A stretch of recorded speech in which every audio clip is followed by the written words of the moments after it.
జగన్ గుర్రకు వస్తా ఉన్నాడు అనేసరికి మళ్ళీ టాపిక్ డైవర్ట్ చేసి ఏమంటారు, ఈసారి మా చెల్లెలి ఫోటో పెడతారు, మా అమ్మ ఫోటో పెడతారు, నా ఫోటో పెడతారు. అయ్యా చంద్రబాబు, అయ్యా రాధాకృష్ణ, ఆంధ్రజ్యోతి, అయ్యా ఈనాడు, రామోజీరావు, అయ్యా టీవీ5, మిమ్మల్ని అందరినీ ఒకటే అడుగుతా ఉన్నా, అయ్యా మీ ఇళ్లలో ఇటువంటి కుటుంబ గొడవలే లేవా అని అడుగుతా ఉన్నా. అయ్యా ఇవన్నీ గర్కి కహానీలు, ఇవన్నీ ప్రతి ఇంట్లో ఉన్న విషయాలే. వీటిని నీ స్వార్థం కోసం వీటిని పెద్దవి చేసి చూపించడం, వీటిలో నిజాలు లేకపోయినా నిజాలను ఇంకారంతో ఎక్కువగా వక్రీకరించి చూపించడం, ఇవన్నీ మానుకొని ప్రజల మీద ధ్యాస పెట్టండి అయ్యా. ప్రజలకు జరుగుతూ ఉన్న అన్యాయాల మీద ధ్యాస పెట్టండి అయ్యా. ప్రజలకు జరుగుతూ ఉన్న కష్టాలలో పాలు పంచుకోండి అయ్యా చంద్రబాబు అని ఈరోజు చంద్రబాబుని అడుగుతా ఉన్నాను. ఈ మీడియా ముసుగులు చంద్రబాబు మోస్తా ఉన్న ఈ ఈనాడు, ఈ ఆంధ్రజ్యోతి, ఈ టీవీ5, ఈ దత్తపుత్రులను కూడా అడుగుతా ఉన్నాను, వీటి మీద ధ్యాస పెట్టండి అని చెప్పి. నాకు రాజకీయ కాంక్ష కానీ డబ్బు కాంక్ష కానీ ఉంది అని మీ మనస్సాక్షిలో మీరు నిజంగానే నమ్ముతున్నారా? నాకు రాజకీయ కాంక్ష మీకోసం, మీతో ఉన్నంత కాలం, మీరు ముఖ్యమంత్రి అయినంత వరకు నాకు రాజకీయ కాంక్ష లేదు, నాకు డబ్బు కాంక్ష లేదు. నేను ఏం చేసినా మీకోసం చేశాను, నేను త్యాగం అనుకొని చేశాను, నా అన్న కోసం అనుకొని చేశాను. మీరు ముఖ్యమంత్రి కావాలని, రాజశేఖర్ రెడ్డి గారి సంక్షేమ పాలన మళ్ళీ మీరు తీసుకొస్తారు అని నమ్మి చేసిన విషయం వాస్తవం కాదా? మన ఇద్దరము నమ్మే బైబిల్ మీద ఒట్టేసి నేను చెప్పగలను, నాకు రాజకీయ కాంక్ష కానీ డబ్బు కాంక్ష కానీ ఏ ఇతర ఆశ లేకుండా, ఆశించకుండా, ఏ ఒక్క రోజైనా మిమ్మల్ని ఒక పదవి కానీ ఒక పోస్ట్ కానీ నేను అడగకుండా మీకోసం చేశాను, ఇది నిజం అని నేను బైబిల్ మీద ప్రమాణం చేయగలను. మీరు అదే బైబిల్ మీద ప్రమాణం చేసి నేను మిమ్మల్ని ఈ పోస్ట్ అడిగానని కానీ ఈ పదవి అని అడిగానని కానీ మీరు ప్రమాణం చేయగలరా? నాకు రాజకీయ కాంక్ష ఉంది అని కానీ డబ్బు కాంక్ష ఉంది అని కానీ మీరు రుజువు చేయగలరా? అసలు మనిషి మంచితనాన్ని గుర్తించడం రాజశేఖర్ రెడ్డి గారి దగ్గర నుంచి మీకు ఎందుకు రాలేదు? ఏదైనా ఒక లావాదేవీ కోసం, ఏదైనా ఒక లాభం కోసం ఆలోచన చేసే మనిషి కాదు రాజశేఖర్ రెడ్డి గారు. ఆయన బిడ్డను నేను, ఆయన హృదయానికి దగ్గరగా ఆయన మాటలు వింటూ, ఆయన హృదయంలో హృదయంగా పెరిగిందని నేను. ఆయన ఆశయాల కోసం ఆయన ఏ రకంగా అయితే త్యాగం చేసే మనసు ఆయనకుందో ఆ రకంగానే నేను కూడా ఆలోచన చేయాలి, ఆ రకంగానే మీకు నేను సహాయపడాలి. అంత నిస్వార్థంగా మీకోసం నేను త్యాగం చేశాను, మీకోసం నేను నిలబడడం జరిగింది. ఎంత బహిరంగంగా రాజకీయ కాంక్ష వల్ల నెపోటిజం అంటున్నారే,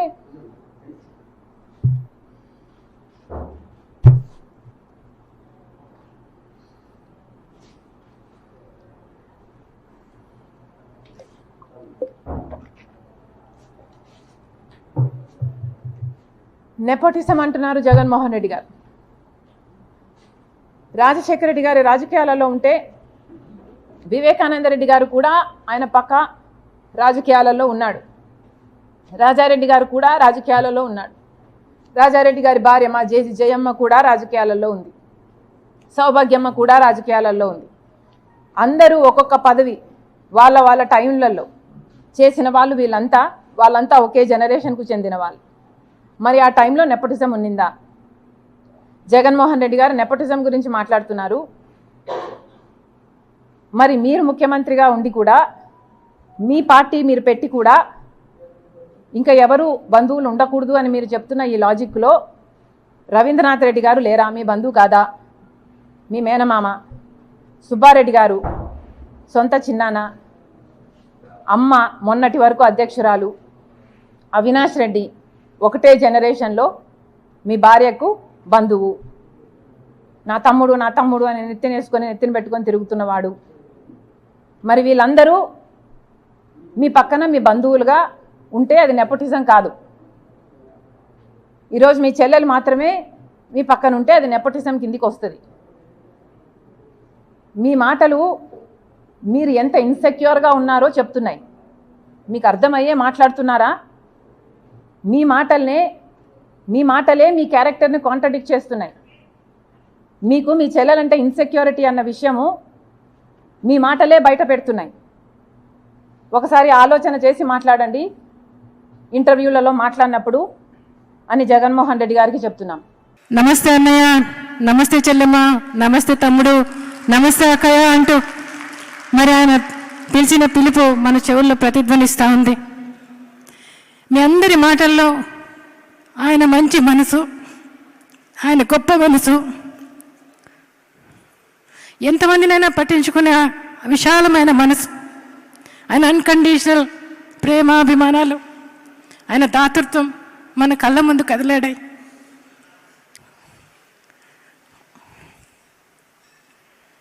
ఆయన మామూలుగా ఎవరి మీద ఒక చెయ్యేసి ఆయన చెప్తే నేనున్నాను అంటే మరి వాళ్ళకు ఒక అనుబంధం, ప్రతి ఒక్కరికి ఆయనతో అనుబంధం.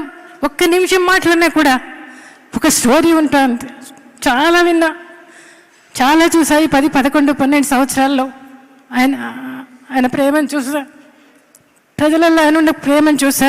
ఇక్కడికి వచ్చిన వారందరిలోనూ ఆయన ప్రేమను చూసా. ఇవాళ ఆయన ఈరోజు ఎంతోమంది మరి ఆయన ఎరగని వారు, ఆయన చూడని వారు, ఈరోజు ఆయనతో ఏ అనుబంధం లేని వారు ఆయన ప్రేమిస్తూ ఉన్నారు, ఆయన ఆరాధిస్తూ ఉన్నారు, పూజిస్తూ ఉన్నారు. ఇవాళ ఈరోజు మరి అటువంటి మనిషిని నిజంగా నేను ఆయనకు భార్యమవడం నాకు ఒక పెద్ద ప్రివిలేజ్. నా పిల్లలు ధన్యజీవులని చెప్తాను నేను. ఇవాళ నేను కూడా ధన్యురాలని చెప్తా. ఇవాళ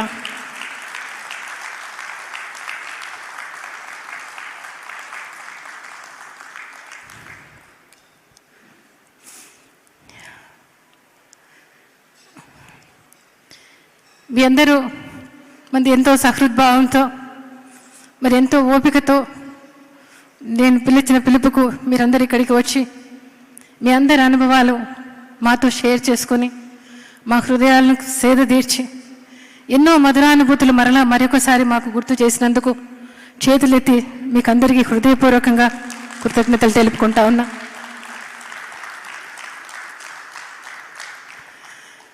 అంతిమంగా ఒకటి మనవి చేస్తూ ఉన్నా. ఇవాళ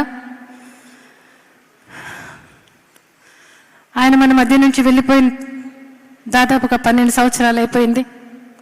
ఆయన వెళ్ళిపోయినా కూడా మరి ఆయన ప్రేమించినంతకంటే నన్ను, నా బిడ్డలను ఎంతగానో ప్రేమించారు. ఈ 10-12 సంవత్సరాల్లో కూడా మేము పడుతున్న ప్రతి కష్టంలోనూ బాధలోనూ మీరు మమ్మల్ని ఓదార్చారు, మమ్మల్ని నిలబెట్టారు, మమ్మల్ని నడిపించారు. మరి జగన్ పడిన కష్టంలో అంతా కూడా ఆయన నిలబెట్టి మరి 10 సంవత్సరాలు ఆయనకు తోడుండి మీ అందరి సహాయ సహకారాలు అందించి ఆయన ఆంధ్రప్రదేశ్ రాష్ట్రానికి ముఖ్యమంత్రి అయ్యాడు. ఆయన రాజన్న పాలన తెచ్చే ప్రయత్నంలో ఆయన ముందుకు పోతా ఉన్నాడు.